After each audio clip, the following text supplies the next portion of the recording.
بسم اللہ الرحمن الرحیم۔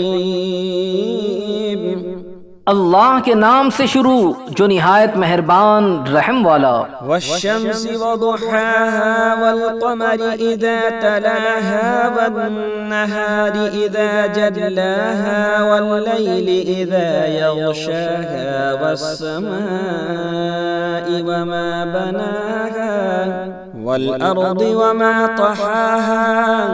سورج اور اس کی روشنی کی قسم، اور چاند کی جب اس کے پیچھے آئے، اور دن کی جب اسے چمکائے، اور رات کی جب اسے چھپائے، اور آسمان اور اس کے بنانے والے کی قسم، اور زمین اور اس کے پھیلانے والے کی قسم۔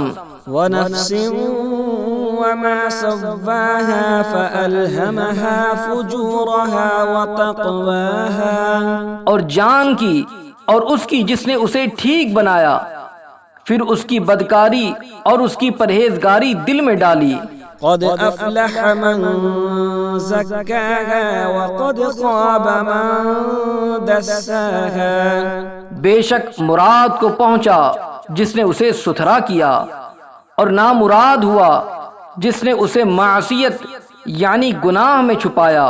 كذبت ثمود بطغواها إذ انبعث أشقاها فقال لهم رسول الله ناقة الله وسقياها۔ سمود نے اپنی سرکشی سے جھٹلایا جبکہ اس کا سب سے بدبخت اٹھ کھڑا ہوا، تو ان سے اللہ کے رسول نے فرمایا اللہ کے ناقہ اور اس کے پینے کی باری سے بچو۔ فكذبوه فعقروها فدمدم عليهم ربهم بذنبهم فسواها۔ تو انہوں نے اسے جھٹلایا، پھر ناقہ کی کونچیں کاٹ دی، یعنی ایڑی کے اوپر سے پاؤں کاٹ دیے، تو ان پر ان کے رب نے ان کے گناہ کے سبب تباہی ڈال کر وہ بستی برابر کر دی۔ ولا يخاف عقباها۔ اور اس کے پیچھا کرنے کا اسے خوف نہیں۔